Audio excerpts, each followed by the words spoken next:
안 넘어가는데 잠시만요. 이게 파워가 들어가 있나? 예, 됐습니다. 자, 점이 보이시죠? 점으로 보이시는 분들은 몸 상태가 아주 좋으신 거고요, 건강하신 겁니다. 점이 흔들리고 있다는 것은 몸이 안 좋으신 거예요. 점이 많이 흔들리면 많이 안 좋으신 거고, 작게 흔들리면 작게 안 좋으신 겁니다. 자, 점이 많이 흔들립니까? 작게 흔들립니까? 예. 작게 흔들리는 분들은 괜찮으신데 많이 흔들리는 분들은 지금 설교가 중요한 게 아닙니다. 쉬셔야 돼요. 그래서 여러분들 편안한 마음으로 이렇게 쉬는 마음으로 이렇게 들었으면 좋겠습니다. 저도 지금 이렇게 상당히 많이 흔들리고 있지만은 이제 더 힘을 내어서 한번 해보도록 하겠습니다. 자, 영국의 경험 가운데 이런 말이 있습니다. 어떤 말이 있냐면 인생이란 무엇인가 할 때에 한번 두 분씩 짝을 지어서 이렇게 물어볼까요? 눈이 크신 분이 작으신 분에게 한번 물어보겠습니다. 인생이란 무엇일까요? 한번 물어볼까요? 시작. 눈이 크신 분이 작으신 분에게 한번 물어보십시오. 인생이란 무엇일까요? 보면은 영국의 경험 가운데 이런 말이 있는데요. 어떤 말이 있냐면 인생이란 무엇인가 할 때에 인생이란 이것입니다. 같이 읽을까요? 시작. 인생은 태어남과 죽음 사이의 선택이다. 영어로는 B와 D 사이에 C라는 말이 있습니다. 무슨 말이냐면 우리가 인생을 살아갈 때에 무엇을 선택하는가, 이 선택에 따라서 각자의 개인의 인생이 달라지고, 그리고 그 가정이 달라지고, 그 교회가 달라지고, 그 사회가 달라진다는 것입니다. 아마 올 한해 여러분들이 많은 것들을 계획하고 계시고 지금 준비하고 계시지만은 순간순간마다 무엇을 선택하느냐, 여기에 따라서 우리의 인생이 달라지게 되어 있다는 것입니다. 자, 그렇다면 이와 같은 선택의 순간 가운데에 우리가 무엇을 선택해야 될지를 살펴봐야 한다는 것이죠. 한국 사회와 한국 교회와 여러분들의 가정과 우리의 주위를 보면 항상 지금 어떤 시대지요? 보면은 우리가 위기의 시대라 말합니다. 그렇죠? 보면 경제적으로도, 그리고 국가적으로도, 그리고 교회적으로도, 특히 한국 교회 같은 경우에는 지금 위기에 놓여 있다라는 이야기들을 엄청나게 많이 듣는다는 것이죠. 위기라는 말은요, 두 한자가 합쳐진 말입니다. 어떤 단어가 합쳐진 말일까요? 자, 같이 한번 읽어볼까요? 자, 첫 글자는 시작. 첫 글자는 위험이고 둘째는 기회이다. 그렇죠? 여러분들, 위기란 말은 어떤 말이라고요? 위험과 기회가 있다는 것이죠. 자, 그렇다면 우리가 바라봐야 될 대상이 위험을 바라봐야 될까요? 기회를 바라봐야 될까요? 그런데 많은 사람들이 기회를 쳐다봅니까? 위험을 쳐다봅니까? 그렇죠. 문제는 여기 있다는 것이죠. 우리가 위기 상황 가운데에 하나를 선택하라면 뭘 선택해야 되죠? 기회를 선택해야 되는데, 위기 속에서 위험을 경계하되 무엇을 선택하라고요? 기회를 선택해야 되는데 우리는 무엇을 선택할까요? 기회가 아니라 여전히 위험만 바라보고 있다는 것입니다. 그럴 때에 내 개인적인 삶의 모습도, 우리의 가정의 모습도, 우리의 교회의 모습도 보면 달라지지 않는 것이 여기에 있다는 것입니다. 자, 농부가 이제 봄이 되어서 씨를 뿌렸습니다. 열심히 이제 농작물을 기르고 있었는데 가을이 되었을 때에 흉년이 들었습니다. 흉년이 들면 생기는 두 가지 문제가 있죠. 어떤 문제가 있을까요? 첫 번째는 곡식의 양이 많아질까요? 작아질까요? 작아지겠죠. 그것도 큰 문제지만은 사실은 더 큰 문제가 있습니다. 어떤 문제가 있을까요?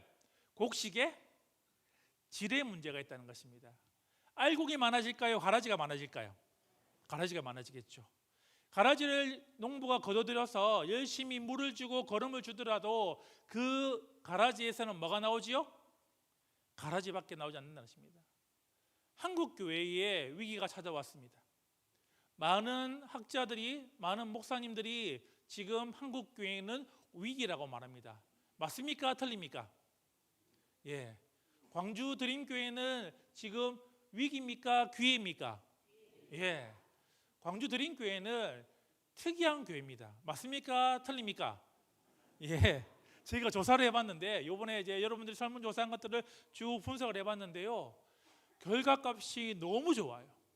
사실은 이거는 한국 교회 평균 이상으로 여러분들이 정말 신앙생활을 잘하고 있다는 것인데, 문제는 대부분의 한국 교회는 지금 어떻다고요? 지금 위험의 상태에 있다는 것입니다.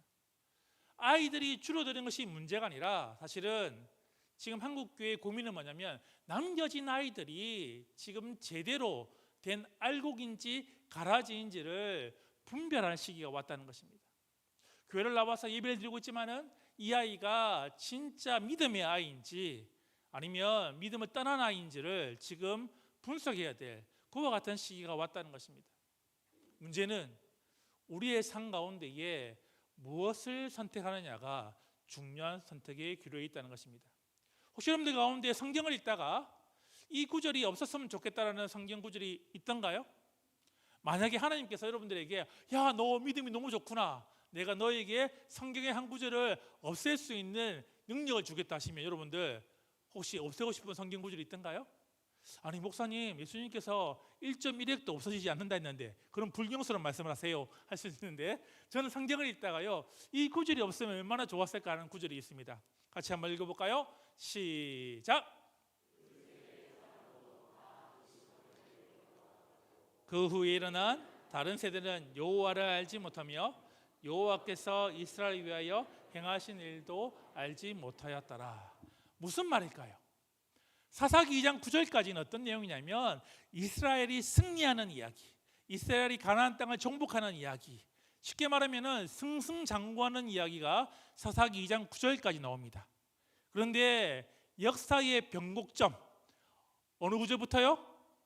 사사기 2장 10절부터 이야기가 달라지기 시작한다는 것입니다. 무슨 이야기일까요? 이 구절 뒤에는 어떤 내용이 나올까요? 늘 우상을 숭배하고 하나님을 떠나고 그리고 난 다음에 어떻게 하지요? 결국에는 나라가 망하는 이야기가 시작되는 첫 시작이 사사기 2장 10절이라는 것입니다. 이 짧은 구절에는요 재밌게도 3세대가 나옵니다. 어떤 세대가 나올까요? 1세대, 2세대, 3세대가 나오는데 첫 번째 세대는 광야 세대입니다. 어떤 세대냐면 40년 동안 광야길을 걸어갔던 세대라는 것이죠. 자, 이들은 광야길을 걸어가면서 하나님 어떻게 불렀을까요? 이렇게 불렀습니다. 나의 하나님, 나의 여호와라고 하나님을 불렀다는 것입니다. 자, 이들이 가나안 땅에 와가지고 아이를 낳습니다. 그리고 어때요? 그 세대가 몇 세대라고요? 2세대. 가나안 땅에 들어와서 아이를 낳았습니다. 이 아이들은요 하나님 어떻게 불렀을까요? 이렇게 불렀습니다. 나의 아버지의 하나님, 나의 어머니의 하나님으로 하나님을 불렀다는 것입니다. 자, 그리고 난 다음에 이들이 다시금 아이를 낳습니다. 그게 몇 세대죠? 3세대입니다. 이제 가나안 땅에 정착한 2세대가 되는 것이죠. 이들은 하나님을 어떻게 불렀을까요? 예? 어떻게 불렀죠? 하나님을? 우리 할아버지의 하나님, 우리 할머니 하나님으로 불렀을까요? 재미있는 사실은요 사사기 2장 11절에 보면은 그들이 불렀던 하나님이 나옵니다. 성경에 이렇게 기록됐습니다. 그들이, 같이 해볼까요? 그들이 바알들을 섬겼더라. 자, 뭘 섬겼다고요? 바알이 아닙니다. 바알들을 섬겼다는 것이죠. 무슨 말일까요? 가나안 땅에 있는 그 이방 신들을 그들이 하나님으로 부르며 섬겼다는 것입니다. 다시 말하면은 바알을 부르고 아스타로를 부르고 아세르를 불렀다는 그와 같은 이야기가 기록되어 있다는 것입니다. 한 세대가 흘러가고 한 세대가 흘러가고 한 세대가 흘러갔을 때에 그들이 하나님을 선택한 것이 아니라 그 가나안 땅에 있는 신들을 선택하는 이야기를 우리가 보게 된다는 것입니다. 자, 그렇다면 질문을 던지겠습니다. 여러분들은 지금 어느 세대로 살아오고 계십니까? 자, 손을 들면 부끄러우니까 제가 1세대, 2세대, 3세대 하면 눈을 깜빡깜빡 하시면 됩니다. 아시겠죠? 손 들지 마세요. 자, 나는 나의 하나님, 나의 여호와로 하나님을 섬기고 있다. 나는 1세대의 신앙이다 하시는 분 눈을 깜빡깜빡 하시면 됩니다. 예, 깜빡깜빡 하시면 좋습니다. 자, 아니다. 생각해 보니까 나는 나의 아버지의 하나님, 나의 어머니의 하나님, 그냥 그 부모님의 하나님을 나는 믿고 있는 것 같다. 우리 친구들 볼까요? 이제 눈을 볼까요? 자, 나는 그런 2세대 같다 하는 눈을 깜빡깜빡 해볼까요? 나는 2세대다. 좋습니다. 나는 바알을 섬긴다. 나는 3세대다 하시는 분들 이 자리에 없겠지요. 자, 한국 사회는, 한국 교회는 지금 몇 세대일까요? 저희 부모님 세대는요 1세대였습니다. 무슨 말일까요? 저희 어머니 같은 경우에도, 저희 아버지 같은 경우에도 무슨 문제가 터지면 어떻게 했을까요? 어떤 선택을 하셨죠? 어디로 제일 먼저 가셨죠? 교회로 왔습니다. 철회를 하고 하나님께 매달리고 그 문제를 해결해달라고 어떻게 할까요? 하나님 앞에 나와서 무릎 꿇고 울면서 기도했던 것이 저희 부모님 세대의 신앙이었습니다. 저는 그거를 보고 자랐지요. 자, 그러면 지금 30대, 40대, 50대 요 세대는 어떤 세대일까요? 그거를 보았지만은 뭐라고요? 하지는 않아요. 그것을 보았지만은 뭐예요? 그렇게 살지는 않습니다. 무슨 말이죠? 이 세대로 살아간다는 것이죠. 그냥 아버지의 하나님, 어머니의 하나님으로 그냥 살아간다는 것입니다. 우리의 자녀들은요, 여러분들의 손자들은 지금 어느 세대일까요? 제가 생각할 때는 2.5 정도 됩니다. 다음 주에 교회를 나오지 않아도 될까요?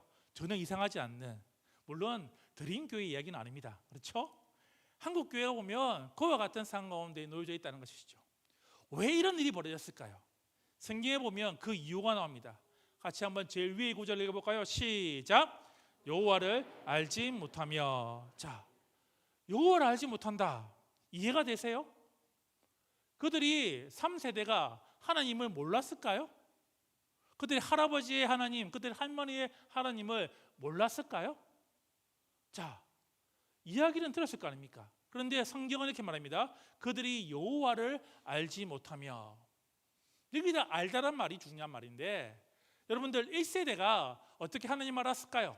그들이 광야길을 걸어갈 때에 어느 기둥 아래 살았지요? 구름 기둥과 불 기둥 아래 그들이 광야를 걸어갔습니다. 그들이 매일 아침마다 뭘 먹었지요? 만나를 먹었습니다. 가나안 땅에 들어가기 전에 어떤 강을 건넜지요? 그렇지요. 예, 대답이 좋습니다. 예, 다른 교회에서 물어보면 대답을 잘 못하시는 분도 계신데, 예, 드림교회 역시 대단합니다. 더 어려운 문제.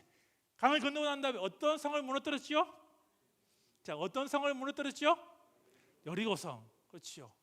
무슨 말일까요? 그들은 하나님을 어떻게 알았다고요? 체험적으로 알았다는 것입니다. 하나님이 살아계시면 어떻게 한다고요? 매일매일 매 순간마다 어떻게 한다고요? 체험적으로 하나님을 알았다는 것입니다. 그런데 한 세대가 올라갔을 때 어떻게 하지요? 그 놀라운 기적들이 그냥 이야기로 전달이 되었습니다. 그리고 다음 한 세대가 흘러갔을 때 되죠? 그 이야기조차 기억하지 못하는 세대가 나타났을 때에 여호와를 알지 못하였다고 말하는 것입니다. 한국 교회가 지금 그와 같은 상태에 있습니다.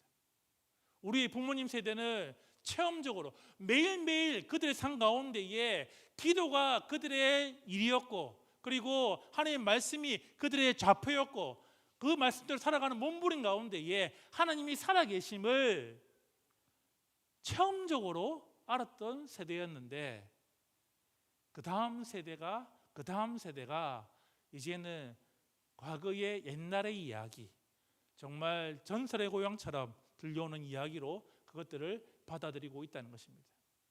자, 지금 한국 교회는 선택을 해야 됩니다. 오늘 밤에 여러분들이 선택을 하셔야 됩니다. 다음 세대를 세울 것인가, 다른 세대를 세울 것인가. 자, 우리 광주 드림교회는 크게 대답해 볼까요? 어느 세대를 세우기를 원하십니까? 어느 세대요? 그렇게 세우기를 원하십니까?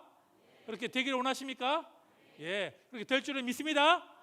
예, 광주 드림교회는 이 정도만 하고 이렇게 설교를 마쳐도 될 것 같습니다.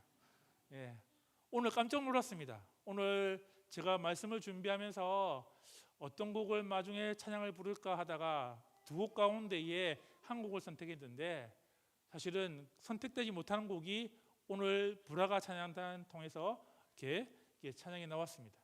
전혀 이야기된 바도 없고 서로가 연락한 바도 없는데 그와 같은 일들이 벌어졌다는 것이죠. 자, 그런데 조금 더 우리가 알았으면 좋겠습니다. 어떻게 하면 다음 세대를 세울 수 있을지를 조금 더 방법을 알아드리겠습니다. 문제는 엔데믹 이후에 특별히 한국 교회 가운데에 보면 이제 가정이 보면 많은 변화가 일어났다는 것입니다. 좋은 변화였으면 참 다행이었는데, 안타까운 것은 좋은 변화기보다는 좋지 않은 변화가 일어났다는 것이죠. 첫 번째 통계를 보시면은 팬데믹 이후에 신앙이 좋아졌습니까? 라고 물어봤을 때에 보면 절반 이상이 오히려 신앙이 더 나빠지거나 아니면 더 안 좋아졌다는 것입니다. 코로나를 거쳐가면서 보면 많이 교회에 모이지 못하고 예배드리지 못하는 가운데에 우리의 다음 세대뿐만 아니라 가정이 지금 위기에 놓여져 있다는 것이죠. 그래서 보면 세 가정 중에 한 가정은요, 보면은 신앙적으로 건강하지 않다라고 생각하시죠. 더 큰 문제는 뭐냐면, 그나마 부모가 두 분 다 교회를 다니는 자녀들을 그나마 신앙을 지켜내고 있는데 어떻게 하죠? 다니지 않거나 아니면 한 부모 같은 경우에는 더 심각하게 영향을 받고 있다는 것입니다. 아이들의 신앙의 가운데에 누구의 영향을 가장 많이 받느냐라고 물어봤을 때에 누구의 영향을 가장 많이 받을까요? 예, 누구죠? 그렇죠. 보면 아빠보다 엄마가 더 많은 영향을 끼치고 있다는 것입니다.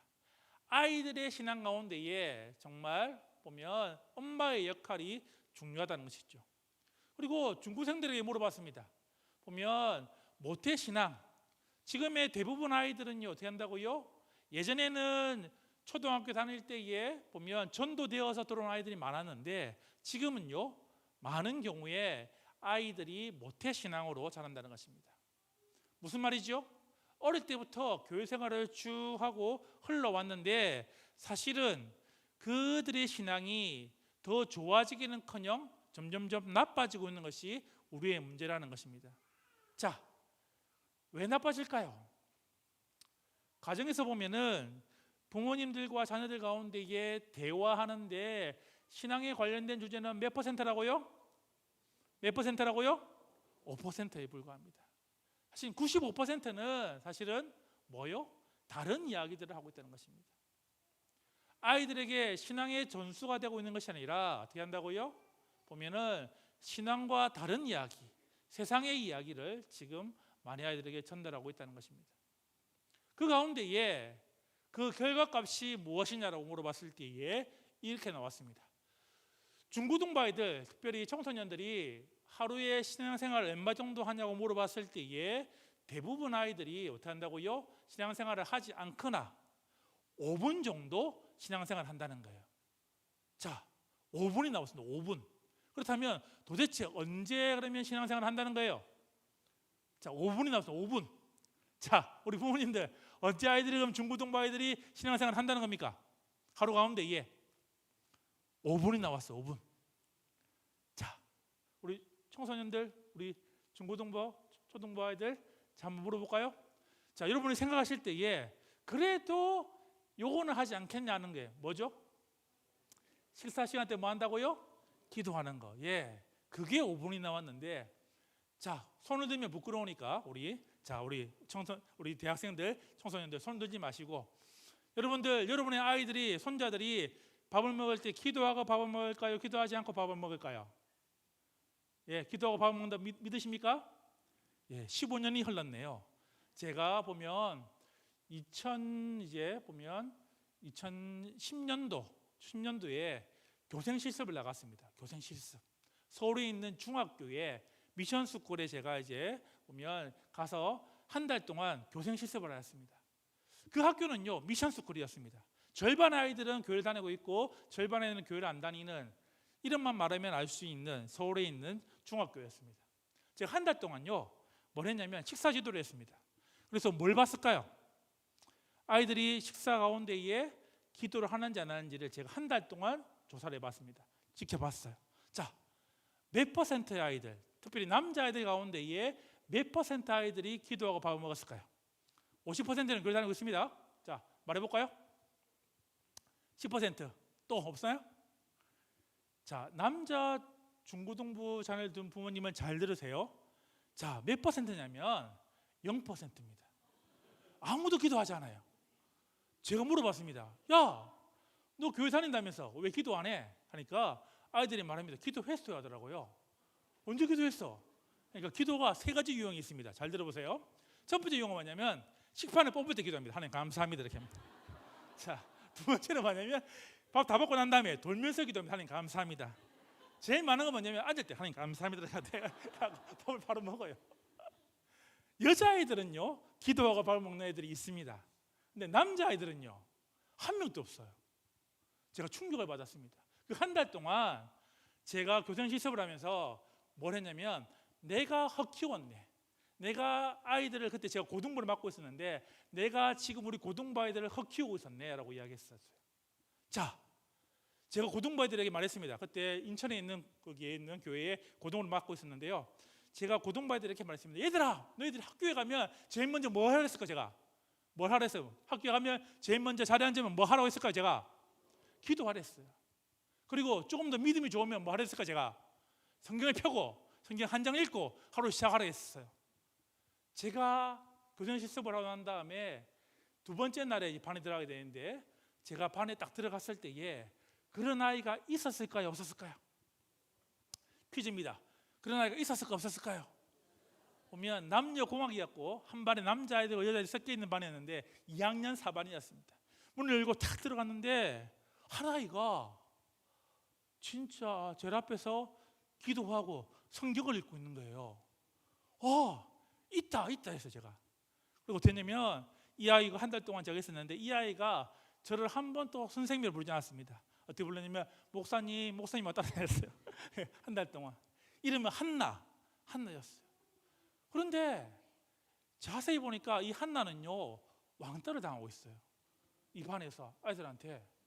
제가 물어봤습니다. 하루는 한나를 불러서, 한나야, 목사님이 볼 때에 참 너 신앙이 참 좋은데 친구들이 너를 조금 이제 멀리하는 것 같더라. 그럼에도 불구하고 너는 왜 매일 아침마다 기도하고 성경책 읽고 하루 시작하니라고 하니까 이 한나가 자기 이야기를 하는 거예요.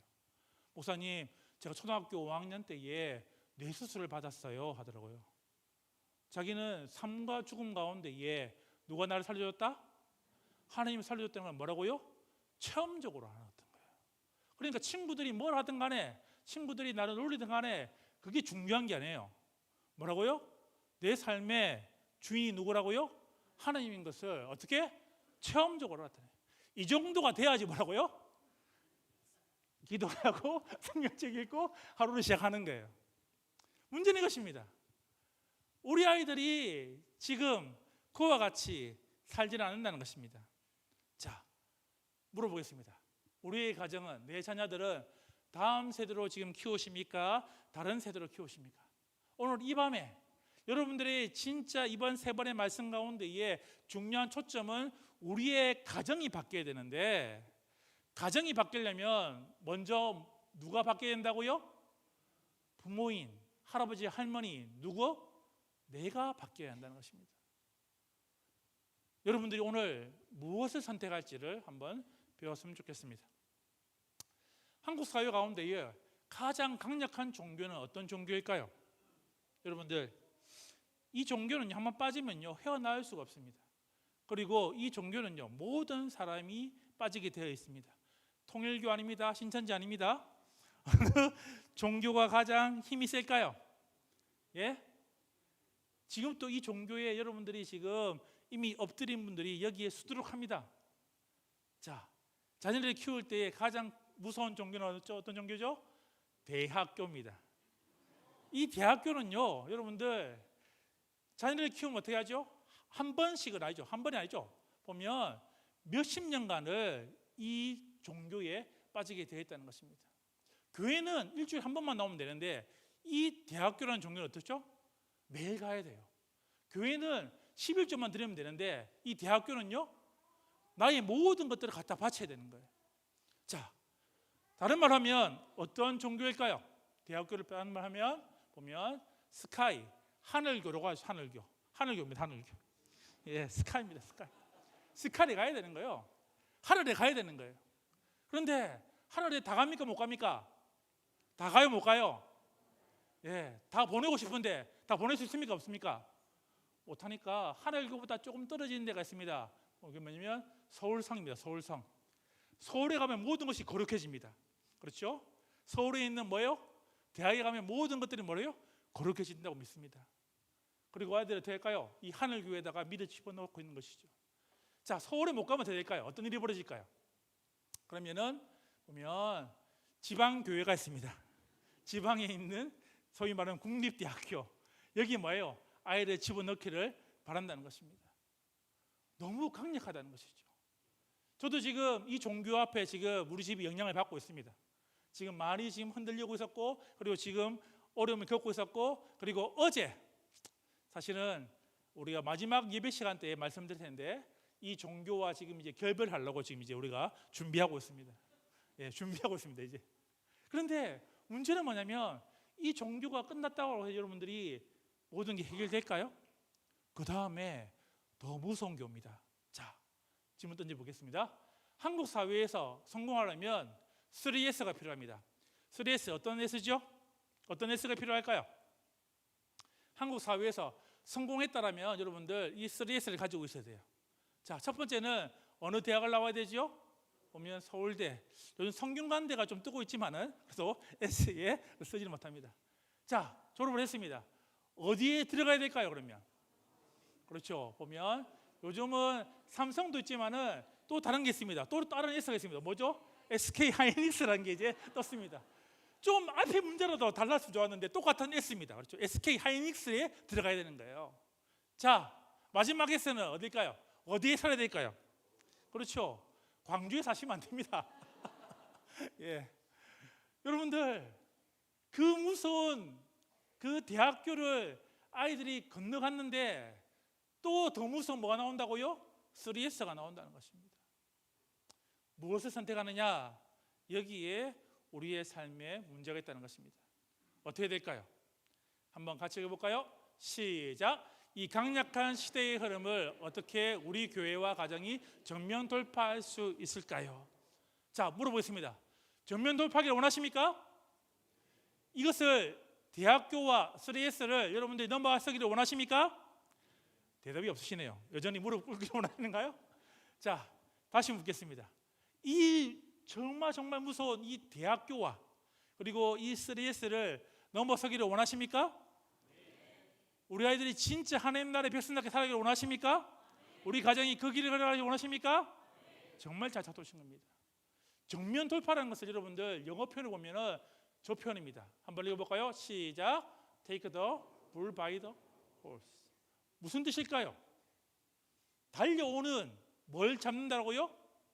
그렇죠. 소의 뭘 잡는 거라고요? 뿔을 잡는 것이 뭐라고요? 정면 돌파입니다. 여러분들 슬쩍이 달려오는 뭐 강아지나 나를 좋아하는 고양이가 달려오는 것이 아닙니다. 뭐라고요? 성난 황소가 달려오는 것을 어떻게 한다고요? 우리가 두 손으로 막아내는 것. 그 정도의 용기와 그 정도의 뭐요? 정말 우리가 각오가 있어야지 이것을 돌파할 수 있다는 것입니다. 오늘 이 밤에 우리가 이 문제를 정면 돌파했으면 좋겠습니다. 한번 물어보겠습니다. 성경 속에서 여러분 성경을 쭉 읽다가 다음 세대가 가장 위기였던 시대는 언제였을까요? 여러분들 생각하실 때에 다음 세대가 정말 한 치 앞도 모르는 시대, 정말 다음 세대가 완전히 사라질 수 있는 시대가 있었습니다. 어느 시대였을까요? 보면 출애굽 시대입니다. 한번 읽어볼까요? 자, 시작. 그러므로 명령하여 이르되 아들이 태어나거든 너희는 그를 나일 강에 던지고 딸이거든 살려두라 하였더라. 성경을 읽었을 때 여러분들 다음 세대, 하나님의 다음 세대가 가장 위기였던 시대는 제가 볼 때는 출애굽 시대였습니다. 무슨 말일까요? 정말 요셉을 알지 못하는 그 파라오가 일어났을 때에 어떤 일이 벌어졌죠? 너무 이스라엘 백성들이 보면 흥황하니까 어떻게 할까요? 이 백성들을 두려워하여서 어떻게 할까요? 왕이 다음 세대를 없앨 가장 확실한 방법을 선택해야 됩니다. 어떻게 한다고요? 아이를 뭐라고? 아이를 죽이라는 것입니다. 그런데 잘 안 죽어요. 어떻게 해서 안 죽었죠? 보니까 보면 38회 부르죠. 38회 부르는데 어떻게 할까요? 보면 어떻게 하죠? 보면 시포라와 부하가 어떻게 해요? 왕이 파라오가 뭐래요? 아이를 죽이라는데 죽입니까? 안 죽입니까? 안 죽이지요. 그러고 난 다음에 나온 명령이 뭐냐면 그러므로가 그 그러므로입니다. 안 죽으니까 될까요? 그러면 바로 왕이 지금 어떻게 표현합니까? 누가 죽이라고요? 그러면 누가 죽이라고요? 그들의 부모가 스스로 뭐예요? 아이를 나일강에 집어 던져라고 이야기하는 것입니다. 내 뱃속으로 태어난 내 아이를 어떻게 한다고요? 나일강에 던져라고 지금 명령을 내린다는 것입니다. 그리고 이 명령 앞에 이스라엘 백성들이 순종했을까요? 불순종했을까요? 예? 순종했으면 불순종했습니까? 순종했습니다. 왜? 내가 살려니까 될까요? 내 안에 있는 아들은 집어 던졌다는 것입니다. 이 악어가 넘치는, 제가 재미나이로 이걸 만들었거든요. 야, 악어가 있는데 아기를 던지는 그와 같은 장면을 만들어주니까 재미나이가 말했습니다. 그런 끔찍한 그림은 그릴 수 없습니다. 이렇게 하더라고요. 예, 재미나이도 못 그리는 그림입니다. 그렇죠? 그런데 되게 그래서 그러면 아기를 없애줘 했어요. 그러니까 아기를 없애주니까 이렇게 나왔어요. 이렇게 나왔어요. 우리가 생각지도 못하는 그 끔찍한 장면들이 될까요? 그 출애굽 시대 때에 출애굽기에 떡하니 1장에 기록되어 있다는 것입니다. 자, 그런데 이 이야기가 여러분 과거 3,500년 전의 이야기일까요? 지금의 우리의 모습도 그와 같다는 것입니다. 부모 스스로가 뭐예요? 아이가 태어났을 때에 내 뱃속으로 내가 아파서 태어난 아이지만 될까요? 내가 살려고 그 나일강에 악어에다가 아이를 던졌던 그 부모의 모습이 지금 21세기를 살고 있는 이 한국 사회에 그대로 일어나고 있다는 것입니다. 어떤 장면일까요? 이 장면이죠. 제가 재미나이로 그려봤습니다. 뭘까요? 우리 아이들이 뭐라고요? 그 스카이 하늘교회 될까요? 심처여서 될까요? 아이들을 오늘도 내일도 어디죠? 학원차로 뺑뺑이로 돌리고 있다는 것입니다. 겉으로는 뭐예요? 하느님 나라를 위해서 키운다지만은 속으로는요, 피라미드의 제일 꼭대기에 내 아이를 올리기 위해서 사실은 그런 일들을 하고 있다는 것입니다. 매일매일 나일강에 아이를 던졌던 그 부모들처럼 매일매일 내 아이를 뭐라고요? 세상의 파도 앞에, 세상의 그 흐름 앞에 던지고 있다면 우리의 삶을 돌아봐야 한다는 것입니다. 그런데 그게 결코 쉽지가 않다는 것입니다. 작년에 보았던 아이가 나타납니다. 그럼 내보고 어떻게 하라고? 예. 구체적인 방법을 알려드리겠습니다. 세상을 바꾸는 두 손이 있습니다. 누구의 두 손이 세상을 바꿀까요, 여러분들? 예? 트럼프의 손이 바꿀까요? 시진핑의 손이 바꿀까요? 천만의 말씀입니다. 세상을 바꾸는 두 손은 같이 한번 손을 내보고 할까요? 자, 세상을 바꾸는 두 손은 누구의 손이라고요? 내 손이다. 다른 말로 하면 될까요? 보면 부모의 손이 세상을 바꾼다는 것입니다. 믿으십니까? 예. 이 세상을 바꿀 수 있는 가장 큰 손, 가장 힘센 손은 사실은 부모의 손입니다. 왜?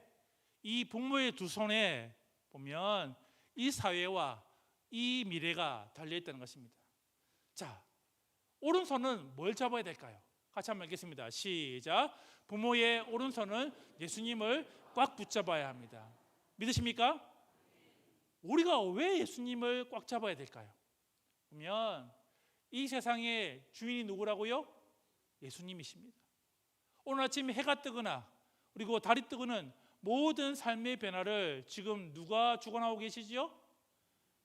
예수님이 주관하고 계십니다. 자, 믿으십니까? 이 구절을 같이 읽겠습니다. 시작.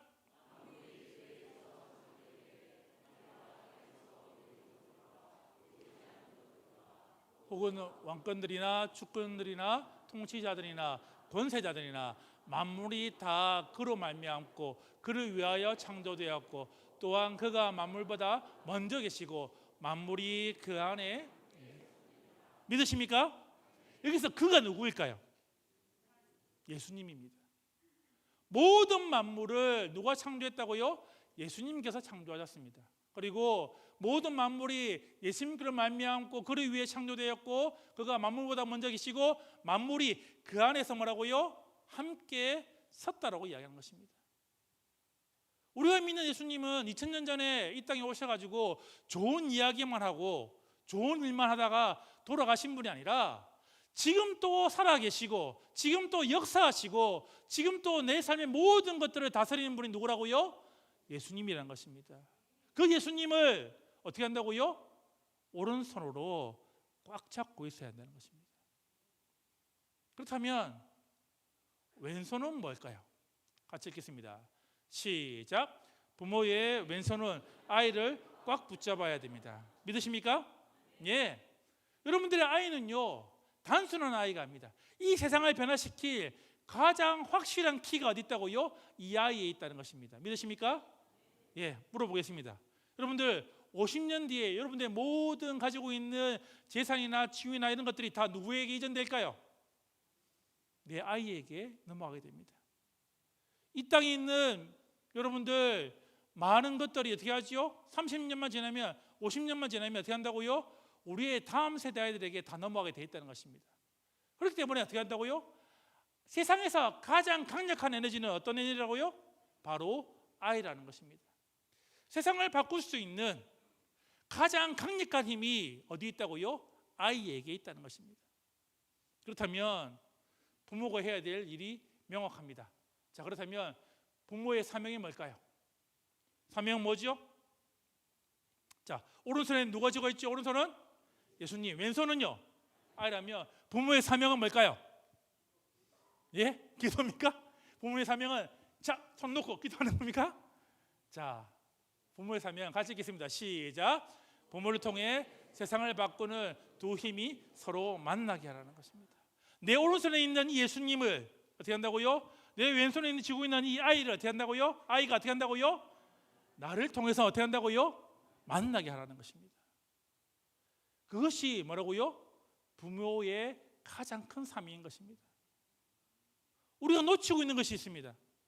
보면 우리가 예수님을 손을 잡고 아이의 손을 잡고 우리가 그 두 에너지가 만나서 세상을 바꿀 수 있도록 우리가 도와야 되는데 문제는 오히려 부모가 뭐라고요? 걸림돌이 된다는 것입니다. 만나지 못하게 하는 그와 같은 담이 된다는 것입니다. 안타까운 사실은요, 코로나를 지나면서 이렇게 물어봤습니다. 자녀들이 신앙생활을 나보다 더 잘할까요? 못할까요? 라고 물어봤더니 3명 중에 1명은 뭐라 말하지요? 나보다 신앙생활을 더 못할 것 같다고 대답했습니다. 자세히 보시면요, 학년이 올라갈수록 어떻게 하죠? 그 비율이 높아지고 있다는 것입니다. 무슨 말일까요? 나의 아이들이 진짜 내가 손에 쥐고 있는 예수님을 내 아이가 만나야 되는데 만나지 못하다 보니까 어떻게 하죠? 아이가 신앙에서 벗어난다는 것입니다. 학년이 올라갈수록 어떻게 한다고요? 더 세상과 닮아지는 그와 같은 모습으로 살아간다는 것입니다. 안타까운 사실은요, 27%였는데요, 저희가 2년 전에 물어봤을 때는요 33%로 올라갔습니다. 여러분들 진짜 세상을 바꾸고 싶습니까? 우리 가정을 바꾸고 싶습니까? 우리 아이의 미래를 바꾸고 싶습니까? 그렇다면 우리가 내 오른손에 쥐고 있는 이 예수님이 어떻게 한다고요? 왼손에 쥐고 있는 이 아이가 나를 통해서 만나게 하라는 것입니다. 어떻게 만날 수 있을까요? 여러분들이 정말 그 만남의 비법을 오늘 이 밤에 알려드리고자 합니다. 그 해답이 어디 나온다고요? 히브리서 11장에 나옵니다. 특별히 23절과 26절에 이렇게 나옵니다. 같이 읽겠습니다. 시작. 하늘의 기준에 순종하여 부모와 자녀를 온전히 키워가는 교회가 되라는 것입니다. 오늘 본문의 주인공이 누구죠? 모세입니다. 여러분들은 모세를 통해서 우리는 큰 빚을 졌습니다. 맞습니까? 틀립니까? 예. 여러분들 모세가 없었다면 예수님이 나올 수 있습니까? 없습니까? 예. 모세는 어떻게 했죠? 이스라엘 백성들을 이끌어낸 사람이었고 그 이스라엘 백성들을 통해서 어떻게 하죠? 가나안 땅에 들어가고 난 다음에 그 가운데 어떻게 하죠? 우리의 구원자 예수님께서 오시는 이야기가 펼쳐진다는 것입니다. 사실은 우리는 모세에게 집중하는데 오히려 모세보다 더 집중해야 될 사람이 있습니다. 그게 누구일까요? 모세의 부모라는 것입니다. 도대체 그 부모들은 무엇을 했길래, 그 부모가 무엇을 붙잡았길래, 무엇을 선택했길래 모세 같은 아이가 나왔는지를 우리가 알 때에 어떻게 한다고요? 우리 가정이 변화되는 것입니다. 자, 물어보겠습니다. 퀴즈입니다. 아시는 분은 제가 선물을 내일 드리겠습니다. 자, 이거를 잘 아시는 분은 잘 없어요. 모세의 부모의 이름을 아시는 분 있나요? 엄마는 알아요. 엄마는 뭐죠? 요게벳입니다. 아빠는요? 목사님, 아빠 이름이 기록되어 있나요? 예, 성경에 기록되어 있습니다. 아빠가 누굴까요? 아빠가 누구죠? 챗GPT에게 물어보지 마세요.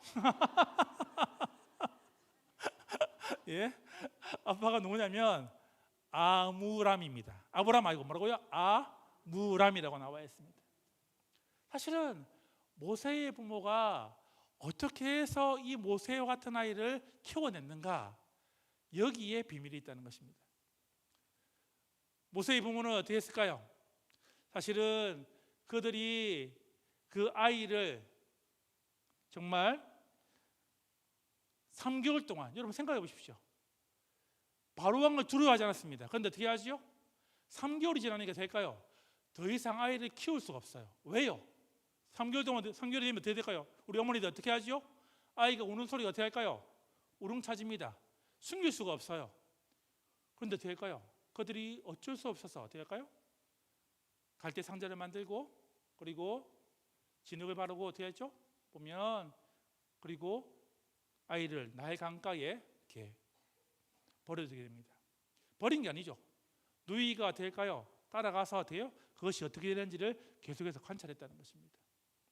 자, 물어보겠습니다. 모세가 세상을 바꾸었나요? 모세가 세상을 바꾸었습니까?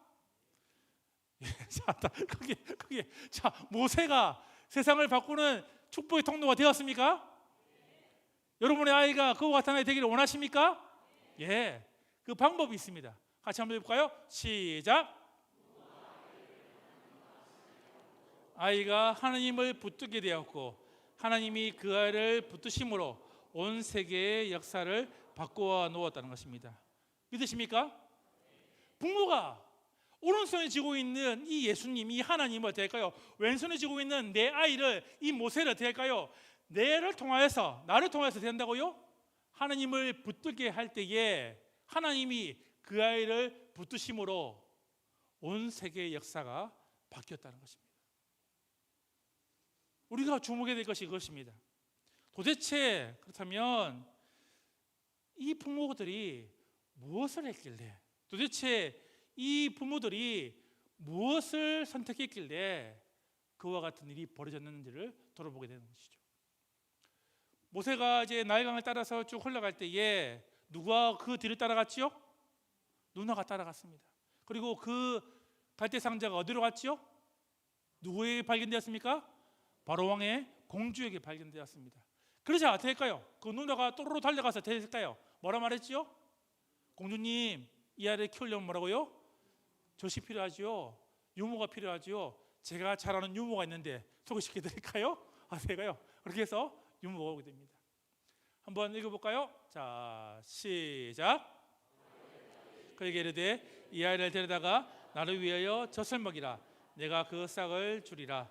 여인이 아기를 데려다가 젖을 먹였더니 그 아이가 자라매 바로의 딸에게 데려가니 그가 그의 아들이 되니라. 그가 이름을 모세라 하여 이르되 이는 내가 그를 물에서 건져내었음이라 하였더라. 여기에 중요한 원리가 있습니다.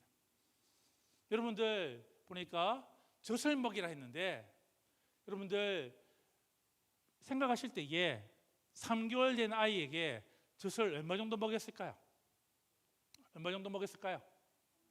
예? 서너 달? 그렇죠, 서너 살. 보면은 학자들이 볼 때는 한 5살까지 아마 보면 그의 친부모 밑에서 모세가 자랐다라고 생각하고 있습니다. 자, 이 자랄 때에 무엇을 했을까요? 이 요게벳과 아므람이 이 모세에게 무엇을 전달했을까요? 그렇죠. 이 5살밖에 되지 않는 3개월에서 우리가 5살밖에 되지 않는 이 시기에 그 아이에게 어떻게 한다고요? 너가 누구인지, 하나님이 어떤 분이신지 그 이야기들을 한다고요? 전수했을 때에 그 아이가 하나님을 제대로 만났을 때에 어떤 일이 벌어졌다고요? 바로의 왕궁에 들어갔지만은 그 아이가 그의 영향을 받지 않고 하나님 나라 백성으로 살아가게 되었다는 것입니다. 우리 아이가 진짜 세상을 바꾸기를 원하는 그와 같은 아기 되기를 원한다면 내 품에서 누굴 만나야 된다고요? 살아계신 예수 그리스도를 만나게 해야 한다는 것입니다. 어떻게 그와 같은 일이 벌어질 수 있을까요? 사실은 보면 모세의 부모가 가졌던 그 용기와 지혜와 열정은 도대체 어디서 왔냐는 것입니다. 어디서 왔을까요? 사실은 이것입니다. 같이 읽겠습니다. 시작. 하나님의 눈으로, 하나님의 시각으로 아이를 바라보라는 것입니다. 모세의 부모는 아이를 바라봤을 때에 세상의 눈으로, 세상의 시력으로 그 아이를 바라본 것이 아니라 뭐라고요? 하나님의 눈으로, 하나님의 시각으로 뭐라고요? 그 아이를 바라보았다는 것입니다. 그러면 어떤 일이 벌어질까요? 그러면 이런 일이 벌어집니다. 같이 한번 읽고 시작. 양육의 목적, 태도, 방식, 기쁨, 보람이 달라지는 것입니다. 내 아이를 키울 때에 세상의 눈으로 이 아이를 바라보는 것이 아니라 하나님의 눈으로 이 아이를 바라보면 된다고요? 이 아이를 키우는 목적과 이 아이를 키우는 태도와 이 아이를 키우는 방식과 이 아이를 태도는 기쁨과 이 아이를 키우는 보람이 달라지게 되어 있다는 것입니다. 비록 좋은 대학에 가지 못하더라도, 비록 좋은 직장에 가지 못하더라도 어떻게 한다고요? 이 아이가 진짜 하나님의 사람으로 보여지게 된다는 것입니다. 모세의 부모는 그와 같은 눈을 가지고 있었다는 것입니다. 같이 읽겠습니다. 시작. 하나님의 눈으로 자녀를 올바르게 양육하려면 하나님이 모세 가정에 행하신 세 가지의 양육 원리를 기억해야 하는 것입니다. 여러분들 오늘 이 말씀을 듣고 우리의 가정 가운데에 여러분의 자녀와 손자들이 모세 같은 인생 되기를 원합니다. 예, 첫 번째 원리는 이것입니다. 같이 한번 해볼까요? 시작. 23절 읽겠습니다. 시작. 믿음으로 모세가 났을 때에 그 부모가 아름다운 아임을 보고 석 달 동안 숨겨 왕의 명령을 무서워하지 아니하였으며. 자, 여기서 중요한 단어가 나옵니다. 아름다운 아이가 나오죠. 출애굽기 2장에 보시면 이렇게 되어 있습니다. 그가 잘생긴 것을 보고 라고 되어 있습니다. 한번 물어보겠습니다. 여러분들 이 세상에서 제일 잘생기고 제일 예쁘고 제일 아름다운 아이가 누구죠? 자, 누구죠? 네. 저는 누구일까요? 저는 이 아이가 제일 예쁘고 제일 깜찍한 아이입니다. 자, 누굴까요? 저희 딸아이가 7살 때 찍은 사진입니다. 귀엽죠? 이쁘죠? 지금은요? 지금 고3인데 저런 모습이 아닙니다. 예, 더 이뻐졌는데. 자, 문제는 뭘까요? 이 본문에서 말하는 그 내용이 여러분들 아름다운 아이, 잘생긴 것을 보고가 어떤 의미일까요? 지금 우리가 말하는 그런 의미일까요? 예? 모세의 부모에게 물어보면 누가 제일 이쁘다 할까요? 그러면 모세가 제일 이쁘다 하겠죠. 그런 의미가 아닙니다. 이 아름다운 아이, 잘생긴 것을 보고를 여러분들이 이해를 하셔야 된다는 것입니다. 여러분들 보면 지금 이 본문에서 말하는 것은 모세의 부모가 보면 아이를 어떻게 바라보았는지를 정확하게 말하고 있다는 것이죠. 자, 뭘 기억하라고요? 첫 번째가 하나님의 소유를 기억하라는 것입니다. 여러분들 그날에 그 당시에 이스라엘 백성들의 하루의 일과가 무엇이었을까요? 무엇이었죠? 피라미드를 만드는 중노동에 그들이 하루하루 살았습니다. 채찍에 맞고 그리고 어떻게 벽돌을 나르고 그리고 그것이 하루하루가 고통 가운데 어떨까요? 살아가는 가운데에 많은 사람들은 뭐랄까요? 하나님을 바라보기보다는 오늘 내가 덜 맞고 오늘 내가 더 많이 챙겨오고 오늘 내가 우리 식구를 위해서 먹을 것을 더 많이 챙기는 것이 그들의 하루의 일과였는데 모세의 부모는 그렇지 않았다는 것입니다. 그들은 이 말씀을 기억하고 있었습니다. 같이 해볼까요? 시작. 내 자손이 이방에서 객이 되어 그들을 섬겼게 하고 그들은 400년 동안 내 자손을 괴롭히려니 그들이 섬기는 나라가 내가 징벌할지며 그 후에 내 자손이 큰 재물을 이끌고 나오리라. 창세기 15장에 보시면 아브라함이 자식이 없을 때에 하나님께서 이 약속을 해주셨습니다. 이삭이 태어나기 전에 자식이 없을 때에 될까요? 보면 하늘의 별을 보시면서 될까요? 너희 자손이 이렇게 될 거라고 약속한 다음에 어떻게 한다고요? 보시면은 그런데 너희 자손들이 뭐라고요? 이제 보면 애국으로 갈 거야. 이방의 객이 될 거야. 400년이 지나고 난 다음에 된다고 내가 다시금 너희를 불러낼 거라고 얘기하시죠. 다른 사람들은요 이 약속을, 이 언약을 기억하지 않았는데 누가 기억했다고요? 모세의 부모가 이 언약을 기억하고 있었다는 것입니다. 하나님, 이 아이가 그 아이입니까? 우리가 보니까 400년 정도 지났는데 정말 이 고통 가운데, 이 어려움 가운데 하루하루 살아가는 가운데에 하나님, 이 아이가 그 아이입니까? 그 의미라는 것입니다. 잘생긴 것을 보고 아름다운 것을 보고 하나님, 이 아이가 약속의 그 아이입니까? 라고 보았다는 것입니다. 무슨 의미죠? 보면 내 아이가 아니라 뭐라고요? 하나님의 소유를 보았다는 것입니다. 늘 하루하루가 피라미드를 만드는 가운데에 고통의 연속인데 아이를 될까요? 보면 쳇바퀴 가운데에 돌리는 그와 같은 하루하루 삶이 살아가는 가운데에 살기도 힘든 가운데에 있었지만은 어떻게 했다고요? 이 모세의 부모는 요게벳과 아므람을 대한다고요? 이 아이가 하나님의 아이임을 그들이 고백했다는 것입니다. 여러분들이 모세 같은 아이를 만들기로 한다면 제일 먼저 해야 될 것이 뭐죠? 이 아이의 주인이 누구라고요? 하나님인 것을 우리가 고백해야 한다는 것입니다. 문제는 뭘까요? 이렇게 고백하지 못할 때 생기는 두 가지 문제가 있습니다. 첫 번째 문제는 뭐냐면 아이를 학대하는 것입니다. 요즘 또 심상한 게 뭐예요? 보면 유아를 살인하거나 유기하는 일들이 뉴스에서 일어나게 됩니다. 왜 부모가 아이를 죽이지요? 내 거라 생각하는 것입니다. 그냥 이 아이가 소유가 뭐죠? 내 것이기 때문에 내 마음대로 처분한다는 것입니다. 혹시 여러분들 가운데에 그렇게 아이를 키우고 있다면 우리가 돌아서기를 간절히 원합니다. 옛날에는 참 부모님께 많이 맞으셨죠? 예, 아동 학대, 사실은 이제 저도 어릴 때에 저 어머니한테 엄청나게 많이 맞았는데 지금 돌아보면 될까요? 보면 그렇게 어머니가 때리셨나 이렇게 했는데, 그렇죠? 제가 장난꾸리 같습니까? 아니면 제가 이렇게 보면 이렇게 좀 점잖은 것 같습니까? 예, 하루에 한 대도 안 맞으면은 잠을 못 잤습니다. 오늘 언제 맞지 이렇게 생각했는데 저희 어머니가 때리는 도구들이 많았습니다. 보면 저희 어머니는요, 보면 주위에 있는 도구들을 가지고 막 때리셨어요. 손이 잡히는 대로. 제일 무서운 매는 뭐였을까요, 여러분들? 혹시 제일 무서운 매가 뭔지 아십니까? 예? 빗자루? 아닙니다. 뭐 제가 보면 사리 빗자루도 맞아보고 연탄 찍기도 맞아보고 했는데 제일 무서운 건 뭐냐면 호스입니다. 호스. 호스는요 맞기 전까지가 너무 무서워요. 될까요? 어머니가 이제 마당에 호스를 탁 뽑으십니다. 그러면 제가 구석이 있죠. 그러면 될까요? 어머니가 될까요? 돌리면서 옵니다 이렇게.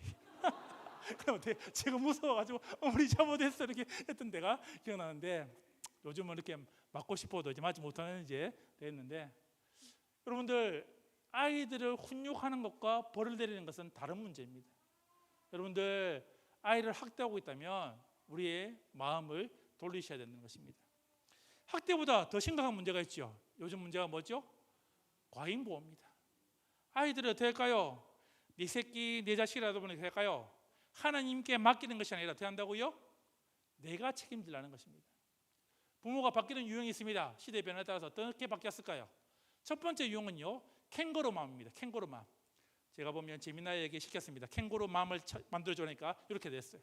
자, 보면 뭘까요? 첫 번째 엄마는 되냐면 참 옛날에는요 내 품에 아이를 두고 있습니다. 캥거루 엄마처럼 될까요? 캥거루처럼 내 새끼를 이렇게 안에 두고 제가 살았습니다. 캥거루 마음 살다 보니까 이게 안 되겠다 싶어서 바뀌었습니다. 그게 뭐냐면 헬리콥터 마음입니다.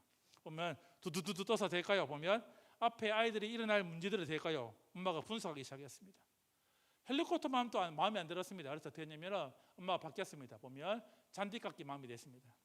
아이들이 앞에 일어날 문제는 어떻게 해요? 모든 것을 다 깎아버립니다. 엄마가 다 해결해 주는 겁니다. 요즘 최근에 뜨는 마음은 어떤 엄마일까요? 최근에 뜨는 마음은 드론 마음입니다. 드론 마음. 이제 첨단기를 가지고 될까요? 아이들에 대해 일거수일투족을 다 파악하고 있다는 것입니다. 흔히 말할 때에 한국에서 아이를 키울 때 성공하려면 세 가지 조건이 뭐죠? 세 가지 조건이 뭡니까? 세 가지 조건이 뭐죠? 할아버지의 재력, 엄마의 정보력, 아빠의 무관심입니다. 동의하십니까? 제일 중요한 사람이 누굴까요? 아이를 키울 때에. 예? 누구죠? 사실은 아빠인데 초등학생 아이가 이렇게 적었습니다. 한번 읽어볼까요? 좋다. 나를 예뻐줬어. 냉장고에서 좋다. 나에게 먹을 걸 주었어. 강아지에서 좋다. 나를 놀아줬어. 아빠는 왜 있는지 모르겠다. 여러분, 아이를 키울 때에 이렇게 키우시면 안 됩니다. 아이가 진짜 제대로 자라면 될까요? 아빠의 힘이 필요합니다. 믿으십니까? 여러분들 학원에 가면요, 보면 엄마와 아빠는 양육 방식이 다릅니다. 보면 아이가 100점 맞아옵니다. 엄마 100점 맞았어요 하면 엄마가 어떤 대답을 할까요? 우와 하고 난 다음에 하나 더 붙입니다. 야, 너희 반에서 몇 명 맞았니? 엄마는 꼭 그걸 붙여요. 아빠는요, 어떻게 할까요? 보면 그렇게 붙이지 않습니다. 학원에 가면 상담만 합니다. 그럼 어떻게 할까요? 엄마는 어떻게 대답할까요? 아이 공부 잘합니까? 하면 될까요? 엄마는 이렇게 말합니다. 우리 아이는 머리는 좋은데 노력을 하지 않았어. 이렇게 막 이유가 많아요. 근데 아빠는요, 또 말합니다. 공부 못합니다. 딱 말합니다. 왜 그럴까요? 엄마는요, 10달 동안 뭐예요? 내 뱃속에서 애를 키웠다 보니까 이 아이와 나는 뭐라고요? 하나입니다. 하나. 이 아이를 부인하는 것은 뭐죠? 누굴 부인하는 것이죠? 나를 부인하는 거예요. 근데 아빠는요, 이 아이를 품어본 적이 없어요. 근데 돼요? 객관적으로 봅니다. 이 아이가 잘하는 게 뭔지 못하는 게 뭔지. 그래서 뭐예요? 아이를 키울 때는 부모가 함께 그 아이를 돌봐야 한다는 것입니다. 근데 제일 중요한 게 뭐라고요? 이 아이의 주인이 누구라고요? 하나님입니다. 모세의 부모를 가지고 이룬다면 첫 번째는 이것입니다. 같이 읽고 시작. 하나님의 소유를 기억하라는 것입니다. 두 번째는 이것입니다. 같이 읽어볼까요? 시작. 하나님의 계획을 기억하라. 같이 읽겠습니다. 시작.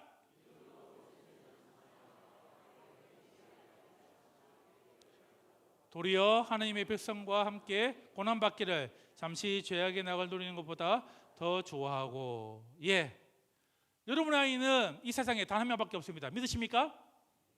왜 하나님께서 그 아이를 유일한 아이로 여러분들의 곁에 보내셨을까요?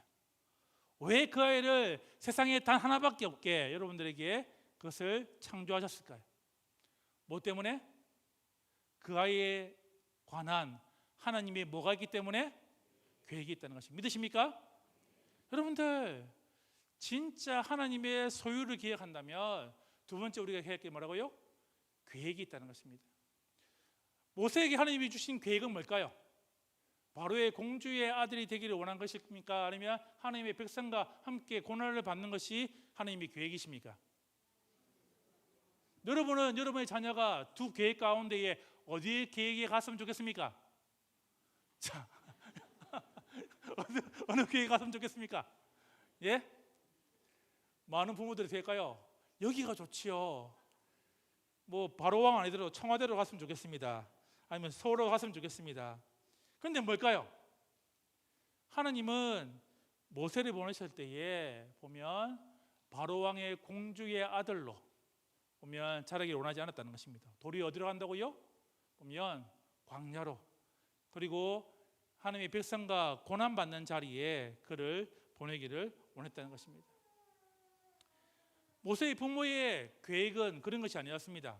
어떤 계획이었을까요? 만약에 바로의 공주의 아들로 자라기를 원했다면 될까요? 그들은 한몫 잡았을 겁니다. 그렇죠? 모세에게 될까요? 모세야, 왕궁에 들어가면은 엄마 아빠 잊으면 안 된다. 어떻게 한몫 챙겨와야 돼? 이렇게 뭐 좀 빼와야 돼? 이런 것들을 했을까요? 아닙니다. 하나님의 계획을 믿었다는 것입니다. 그런데 지금 많은 부모님들이 저지르는 잘못은 무엇일까요? 첫 번째는 이것입니다. 같이 한번 읽어볼까요? 시작. 나의 마음대로 키운다는 것입니다. 하나님의 계획이 아니라 뭐예요? 나의 계획대로 키운다는 것입니다. 내가 들어가지 못한 대학, 내가 하지 못하는 그 악기, 운동, 내가 하지 못하는 그것들을 대리만족으로 어떻게 한다고요? 아이에게 그것을 행하기를 바란다는 것입니다. 그 결과 어떻게 하죠? 아이가 내 계획대로 되지 않으면 어떻게 할까요? 아이를 뭐라 하고, 아이를 핍박하고, 아이를 어떻게 할까요? 보면 혼을 내는 그와 같은 일들이 벌어지고 있다는 것입니다. 그런데 많은 부모님들이 이렇게 생각하죠. 이것은 뭐라고요? 하나님의 계획이라고. 여러분들, 비전과 야망은 다릅니다. 자, 야망은 뭐죠? 같이 읽겠습니다. 시작. 야망은 스스로 꿈꾸는 것인데, 비전은요, 하나님부터 온 것입니다. 야망은요, 내가 높아지는 것인데, 비전은요, 내가 낮아지는 것입니다. 여러분들이 계획이 아니라 하나님의 계획을 맞춘다면 될까요? 이 아이는 더 낮은 곳으로 가는 것이 당연한 것입니다. 두 번째는 이것입니다. 이거보다 더 심각한 죄는 뭘까요? 두 번째는 이것입니다. 같이 읽어보시죠. 시작. 평범한 아이로 키운다는 것입니다. 야야야야, 그런 꿈 꾸지 마. 그런 거 하지 마. 그냥 그냥 평범하게 살아. 군대 가기 전에 남자들은 꼭 이 이야기를 듣게 됩니다. 군대 가면 어떻게 하라고요? 군대에서 어떻게 하라 말할까요? 군대에서 어떻게 하라 말하죠? 군대에서 중간만 해라는 거예요. 이 이야기만 듣어요. 너무 나대지도 말고 너무 못하지도 말고 뭐예요? 중간만 해라. 중간만 하면 어떻게 될까요? 어떤 일이 벌어질까요? 덜 맞습니다. 덜 맞습니다. 줄을 설 때 어디 서야 될까요? 중간에 서야 됩니다. 앞에 서면 될까요? 먼저 맞습니다. 뒤에 서면요, 화가 나서 마지막에 더 때립니다. 그래서 늘 중간만 하는 것입니다. 직장에서는요, 어떤 일이 벌어질까요? 직장 생활 7대 불가사의가 있습니다. 한번 읽어보십시오. 예. 튀면 됩니까? 안 됩니까? 예, 튀면 돼요? 안 돼요? 튀면 안 됩니다. 이렇게 제가 하겠다 말하면 됩니까? 안 됩니까? 그렇게 말하지 말라는 거예요. 뭐라고요? 중간만 해라. 하나님께서는 우리에게 말씀하십니다. 중간만 되라 할까요? 아닙니다. 너가 나의 사명 가운데 뭐라고요? 최고가 되라고 이야기합니다. 너가 남을 성리는 가운데 뭐라고요? 최고가 되라고 말씀하시지 중간만 되라고 하지 않는다는 것입니다. 그런데 많은 부모님들이 어떻게 한다고요? 내 계획대로 안 되면 될까요? 중간만 하라고 합니다. 여러분들, 하나님 나라의 트랙은 어떤 트랙일까요? 어떤 트랙일까요? 앞에 트랙입니까? 뒤에 트랙입니까? 예? 같이 한번 읽어볼까요? 시작. 직선 트랙이 아니라 내게 주어진 사명대로 열심히 달리는 원형 트랙입니다. 직선 트랙은요, 딱 등수가 정해집니다. 누가 먼저 들어가는지 1등, 2등, 3등. 원형 트랙은요, 사방으로 뛰어나갑니다. 등수가 있습니까? 없습니다. 숨바꼭질하는 여러분들 등수가 있던가요? 다 뛰어나가면 각각 자기가 원하는 대로 각각 자기가 숨는 곳으로 뛰어가는 것입니다. 여러분들, 여러분의 계획에 아이를 맞추지 말라는 것입니다. 저희 가정의 이야기를 잠시 하겠습니다. 저희 가정에 저희 집안입니다. 보면 저희 이제 조카 이야기인데 히키코모리가 있었습니다. 1년간 애가 방에서 나오지 않았습니다. 원래 문제 있던 아이라면 될까요? 누구나 이해되고 누구나 이제 그래도 한편으로 이해되는데 이 아이는 그런 아이가 아니었습니다. 저희 집안에 보면 저희도 몰랐지만 저희들이 가지고 있던 꿈이 하나 있었던 것 같아요. 이 아이가 보면 이제 중학교 때 공부를 상당히 잘했습니다. 쉽게 말하면 전교 1등을 계속했다 하였습니다. 저희 집안에 저희 형의 마음에 어떤 마음이 들었을까요? 이 아이를 뭐로 키우고 싶다? 어느 대학에 가면 좋겠다? 어느 과에 가면 좋겠다? 어디에 가면 좋겠다? 우리가 원대한 계획을 세웠습니다. 집안에서 이 아이를 어디로 보내자 해가지고 됐냐면 이 아이를 어디로 보내야 되냐면 울산에 가보시면은 여러분들 이상한 자사고등학교 하나 있습니다. 어느 학교냐면 청운고라고 있습니다. 들어보셨습니까? 청운고라고 있는데 이 학교에 입학 시기에 제가 이 아이를 데리고 갔습니다. 저희 형이 그때 이제 초등학교 교사로 이제 거기 다른 이제 외국에 있는 초등학교에 가 있어가지고 형이 이제 한국에 없어가지고 제가 이 아이를 데리고 입학식에 갔습니다. 전교생이 150명이었어요. 한 170명 되는데 제일 먼저 뭘 보여주냐면 그걸 보여주는 거예요. 작년에 이 학교에서 어디로 간 학생 숫자를 보여주는 겁니다. 몇 명을 보냈을까요? 청원고가 한 해에 어디로 몇 명 보냈을까요? 예? 70명이었습니다. 70명. 자, 부모의 마음이 어떤 마음이 들었을까요? 몇 등만 하면 된다? 150만 하는데 몇 등만 하면 된다? 70등만 하면 어디 갈 수 있다고 생각했어요. 저도 처음 가봤는데 보면 아이들이 눈동자가 될까요? 반짝반짝했어요. 아, 70등만 하면 어디에 가는구나. 그래서 아이가 이제 학교 생활 시작이 되었습니다. 잘했을까요? 못했을까요? 잘했으면 이런 이야기 안 하겠죠. 예. 사실은 이 아이가 중학교 때 열심히 공부를 했던 거예요, 사실은. 근데 가보니까 이미 이 아이들은 뭐예요? 고3의 전 과목들을 다 떼고 왔다는 것이에요. 그러니까 틀리지 않는 연습을 아이들이 하고 있었는데 얘는 뭐예요? 거기 가서 보면 이제 기초 생활 하니까 거기서 공부 열심히 하면은 뭔가 될 줄 알았다는 것 같아요. 저희도 또 몰랐지요. 애가 공부를 하는데 될까요? 전교 1등 하는 애들이 애가 될까요? 고등학교 갔는데 전교 꼴찌가 되어버렸습니다. 방에 두 아이가 썼는데 같은 룸메이트가 원주에서 온 아이였는데 이 아이는 일찍 그걸 깨닫고 될까요? 자퇴하고 가버렸습니다. 이 아이가 자퇴를 할 때에 제가 이 아이를 데리러 갔습니다. 근데 애가 안 나와요. 왜 안 나오지 했는데 늦게 나오더라고요. 야, 왜 이렇게 늦었어 하니까 선생님이 수학 문제 다 못 풀면 안 보내주겠다 했더라고요. 자퇴하는 아이인데 수학 문제를 이 문제를 못 풀면 안 보내주겠다는 거예요. 애가 그거를 이제 투덜투덜하고 나와서 이제 애가 왔습니다. 중국에 이제 형이 있었는데 보면 이제 애가 이제 그래서 이제 중국에 있는 이제 그게 보면 이제 한인 학교로 이제 가게 되었는데 애가 적응을 못 하는 거예요. 자퇴를 했습니다. 그 학교도 자퇴를 하고 히키코모리 1년 동안 애가 방에서 나오지 않았습니다. 그때 우리 집안이요 이 아이를 두고 기도하기 시작했습니다. 하나님, 공부가 중요한 게 아닙니다. 이제는 뭐요? 이 아이가 제발 방에서 나오게 해주세요. 이 아이가 정말 뭐라고요? 하나님의 계획대로 살아가게 해주세요. 이름이 뭐였을까요? 이 아이 이름도 진짜 너무 잘 지었어요. 이름을 그렇게 지으면 안 되는데 우리가 예찬이 예수님 찬양해가지고 예찬이 해줬는데 1년 동안 할 때 될까요? 가족 전체가 다 무너져 내렸습니다. 우리가 세웠던 계획, 우리가 바랬던 그 꿈, 우리 제가 이루지 못했던 그 꿈을 이 아이에게 다 실었을 때가 될까요? 이 아이가 그것이 이루어지지 않을 때에 우리가 가졌던 그것이 잘못되었던 것을 철저하게 깨닫게 되었다는 것입니다. 지금은 어떻게 살아가고 있을까요? 예? 지금 이제 공익으로 또 열심히 이제 애가 이제 군생활하고 있습니다. 저는 믿습니다. 하나님이 이 아이에 대한 계획을 가지고 있다라고요. 의사가 되지 않더라도 어떻게 할까요? 어떤 직업을 가지더라도 될까요? 이 아이가 하나님의 계획에 맞춰 간다는 것입니다. 이 아이가 문을 열고 나왔을 때에 온 가족이 하나님께 감사를 드렸습니다. 그리고 아이 스스로가 뭐예요? 검정고시를 쳤습니다. 그래서 될까요?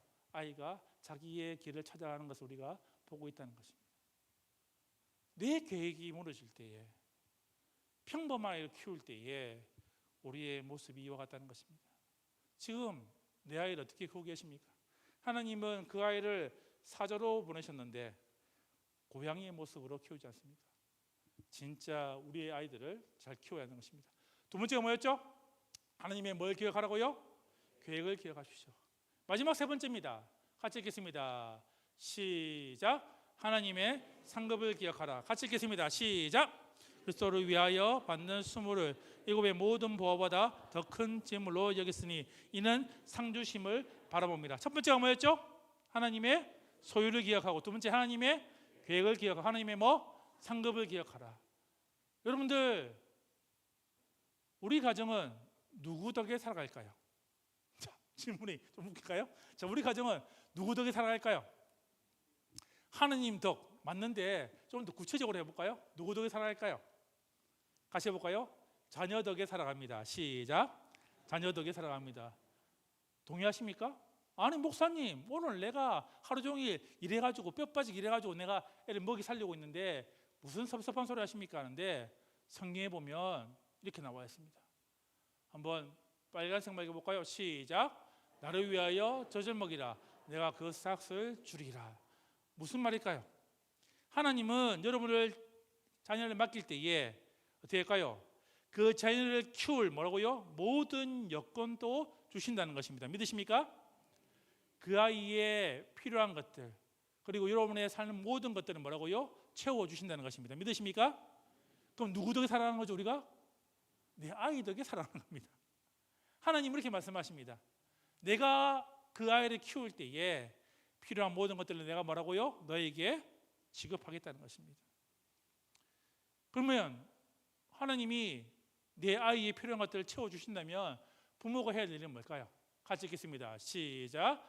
아이들을 보존하고 무장시켜 하나님 나라를 제대로 바라보게 하는 것입니다. 그렇죠? 자, 모세가 어떻게 하나님을 바라보았을까요? 모세가 어떻게 하나님의 상급을 바라보았을까요? 27절에 나와 있습니다. 같이 읽겠습니다. 시작. 왕의 노함을 무서워하지 아니하고 곧 보이지 않는 자를 보는 같이 하여 참았으며. 무슨 말이라고요? 모세가 세상을 두려워하지 않는 이유가 뭐죠? 보면 보이지 않는 자를 뭐라고요? 보는 것 같이 보았다는 것입니다. 바로 왕을 두려워하지 않는 이유는 뭐라고요?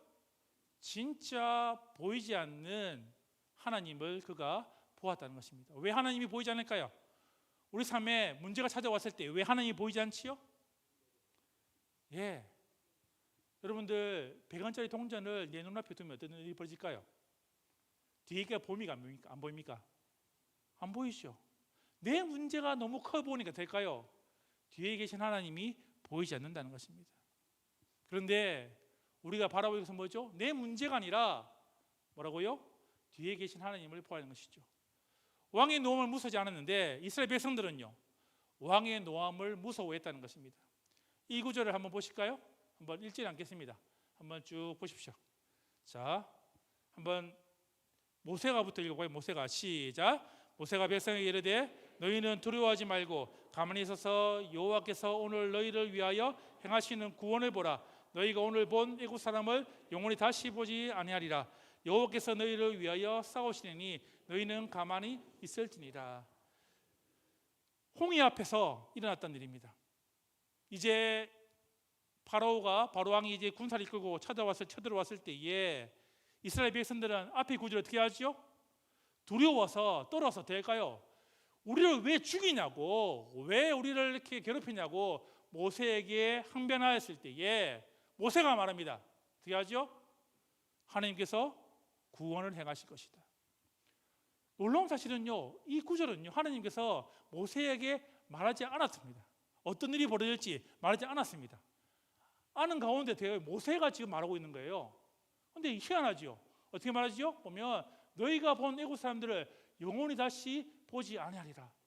하나님께서 어떻게 해요? 홍해에서 어떻게 한다고요? 이 바다에 그 애국 군사들을 수장시킬 것을 어떻게 한다고요? 보았다는 것입니다. 하나님 말씀하기 전에도 어떻게 할까요? 모세가 하나님을 보았고 그 일들을 행할 것을 믿었다는 것입니다. 하나님의 상급을 모세가 보았다는 것입니다. 어떤 일이 벌어졌죠? 그러고 난 다음에 우리가 잘 알았을 때일까요? 이와 같은 일이 벌어졌다는 것입니다. 여러분들, 피라미드를 중심으로 해서 줄을 세우면 모세는 어디쯤에 서 있을까요? 지금의 이 모세는요, 이스라엘 백성들과 줄을 쭉 서면 되고 제일 끝에 있었겠죠. 그런데 하나님은 한순간에 이거를 바꾸십니다. 어떤 말을 하죠? 딱 한마디면 됩니다. 순서를 바꿀 때 어떻게 하죠? 뒤로 돌아가면 됩니다. 뒤로 돌아. 그러면 제일 꼴찌였던 모세가 어떻게 되죠? 뒤로 돌면요, 제일 앞에 서는 게 됩니다. 이 홍해를 건너가면 어디로 가게 됩니까? 이제 광야로 가게 됩니다. 광야의 전문가는 누구지요? 모세입니다. 왜? 40년 동안 미리 살아봤답니다. 하나님께서 그를 광야 가운데 40년 동안 이미 준비시키셨고 그 길들을 인도하셨고, 그리고 뒤로 돌았을 때에 세상 나라에서는 제일 꼴찌였지만 뭐라고요? 하나님 나라에서는 제일 앞에 서는 사람으로 바꾸어 주셨다는 것입니다.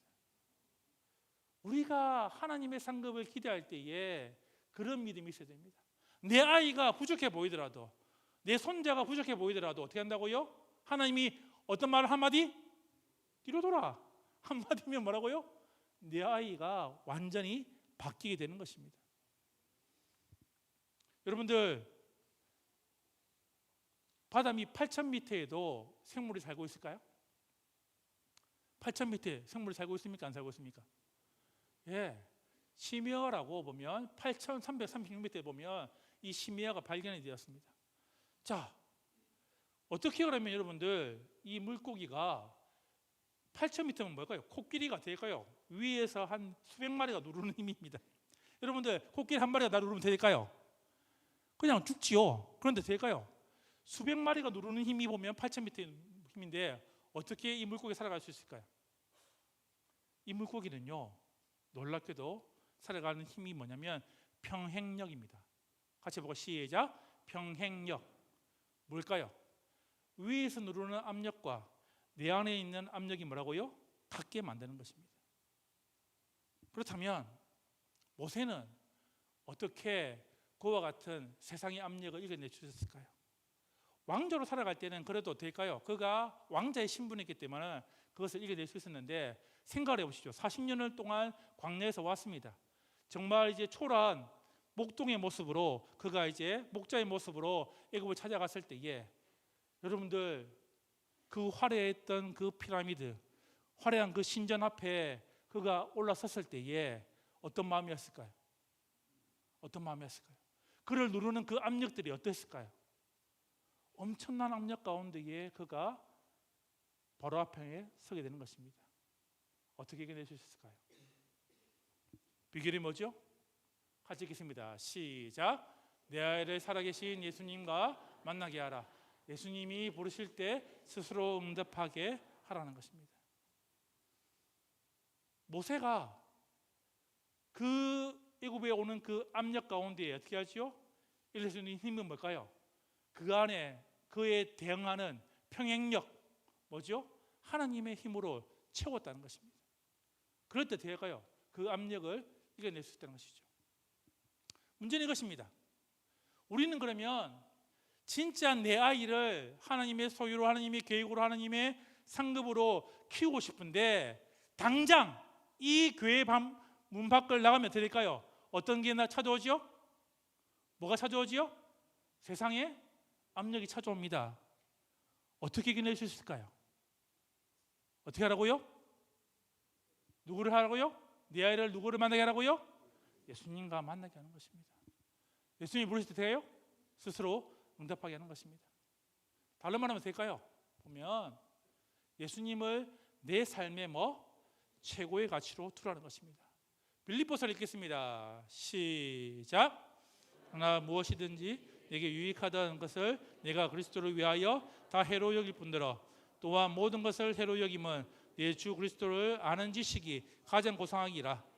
내가 그를 위하여 모든 것을 잃어버리고 배설물로 여김은 그리스도를 얻고. 세상의 압력이 찾아올 때에 내 안에 세상의 압력은 수시각각 찾아옵니다. 평행력, 이것을 이겨낼 수 있는 힘이 뭐라고요? 내 안에 예수님을 최고의 가치로 둘 때에 어떻게 한다고요? 이것을 이겨낼 수 있는 힘이 있다는 것입니다. 자, 건강한 사람이라면 여러분들 하루에 몇 번 화장실에 갈까요? 건강한 사람이라면 적어도 하루에 한 번은 가게 되어 있습니다. 한 번에 가서 어떻게 하죠? 여러분들이 시원하게 뭘 합니까? 내 속에 있는 것을 비워내시지요. 혹시 여러분들 가운데 이런 분은 있나요? 내가 내 몸으로 지금 나타난 이게 나온 이 작품이 너무 마음에 들어가지고 한참 동안 쳐다보면서 이렇게 여러분들 이렇게 보고 이렇게 마음에 들어하는 분 계신가요? 아니면 이게 너무 좋아가지고 이걸 우리 아버님께 갖다 드려야겠다 해가지고 돼요. 포장을 해서 이렇게 갖다 드리는 분 계신가요? 그러면 어떻게 될까요? 그런 사람들 어떻게 되죠? 그런 사람들은 빨리 어디 가야 됩니까? 병원에 가야 됩니다. 보통 하면 되죠? 보통 하면 되죠? 보지도 않고 보지도 않고 버튼을 누르지요. 그래서 돼요? 그냥 배설물이 흘러갑니다. 사도 바울은 이렇게 말합니다. 예수님과 다른 것을 비교해 볼 때는 뭐라고요? 그 다른 것들은 뭐라고요? 내가 뭐로 이긴다고요? 배설물로 이긴다는 것입니다. 예수님을 최고의 가치로 두었을 때에 바울에게 찾아온 그 수많은 압력 가운데에 바울에게 낼 수 있는 힘은 평행력이 뭐지요? 내 안에 예수님이 최고의 가치이기 때문에 그 세상 가치와 부딪힐 때에 전혀 주눅들지 않고 하늘의 상급을 그가 바라보게 되는 것입니다. 우리 아이들에게 이 사실을 알려줘야 되는 것입니다. 여러분들, 배가 왜 가라앉지 않습니까? 배 밖의 물 때문에 가라앉습니까? 배 안의 물 때문에 가라앉습니까? 예? 그렇죠. 배 밖의 물 때문에 가라앉는 것은 아닙니다. 네 안에 뭐라고요? 세상의 것을 채워나갈 때에 내 신앙이 잠식되는 것입니다. 최고의 가치, 예수님을 내 삶의 최고로 둘 때에 그와 같은 일들이 벌어지는 것입니다. 같이 읽겠습니다. 시작.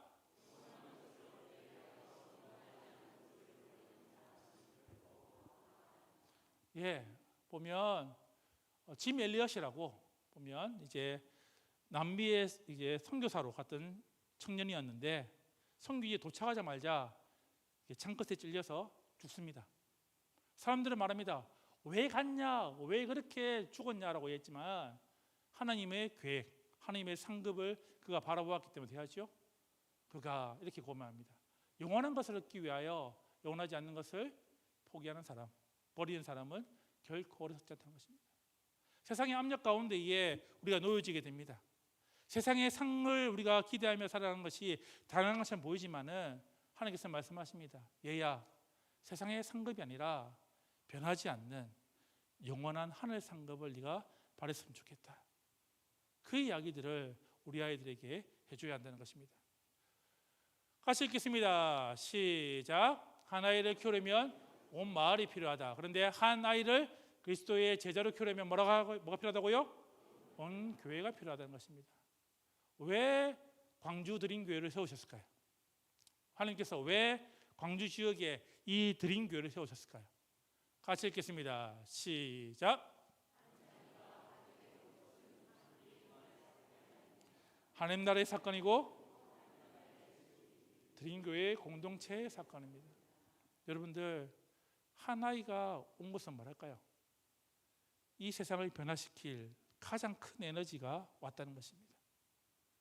우리 가정을 변화시키고 우리 교회를 변화시키고 이 나라를 변화시킬 가장 큰 에너지가 우리에게 왔다는 것입니다. 그럴 때 어떻게 한다고요?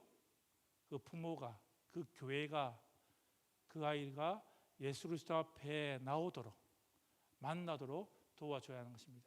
자, 말씀을 정리하겠습니다.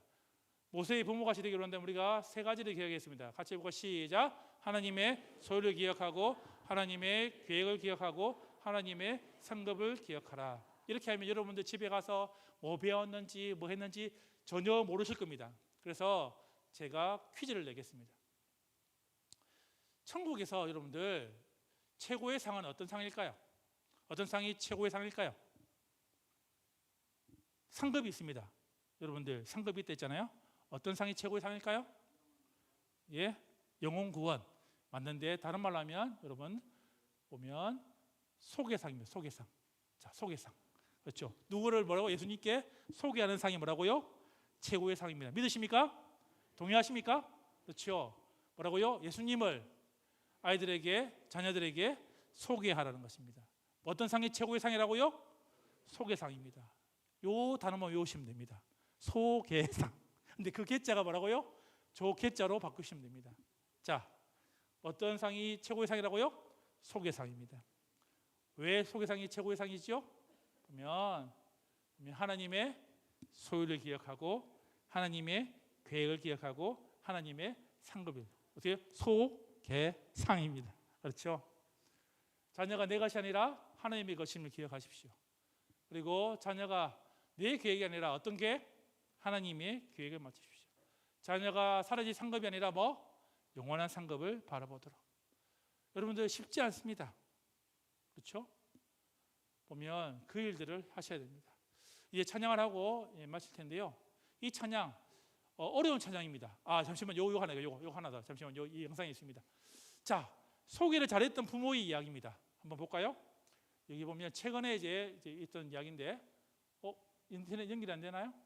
동영상이 안 되나요? 엘리베이터 아이 안 되나요? 예, 어떤 내용이 있었냐면 뉴스에 보니까 엘리베이터에 애가 갇힌 이야기가 있었습니다. 혹시 보셨나요? 예, 유치원 다니는 애가요 엘리베이터에 갇혔습니다. 오늘 어떻게 그 아이가 어떻게 했냐면 이렇게 얘기했습니다. 하나님 무서워요. 근데 하나님 살아계신 것을 제가 알고 있어요. 하나님 도와주세요. 하려도 될까요? 문이 쫙 열려서 애가 나오는 동영상인데 저 동영상 보면서요 뭘 떠올렸을까요? 제가 왜 저렇게 기도했을까요? 누구 때문에? 그렇죠. 누가 그렇게 교육시켰죠? 부모가.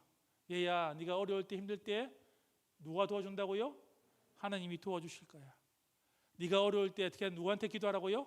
하나님께 기도해. 이 애는 뭐예요? 그렇게 기도한 겁니다. 하나님 무서워요, 두려워요. 그런데 하나님 살아계시죠? 하나님 도와주실 줄 믿어요. 하나님 도와주세요 할 때 돼요. 엘리베이터 문이 확 열립니다. 우리 아이가 이런 살아계신 하나님을 매일 만났으면 좋겠습니다. 위기 앞에 진짜 힘든 일 앞에 하나님의 도우심이 무엇인지 하나님의 소유와 하나님의 계획과 하나님의 상급을 아이들이 배웠으면 좋겠습니다.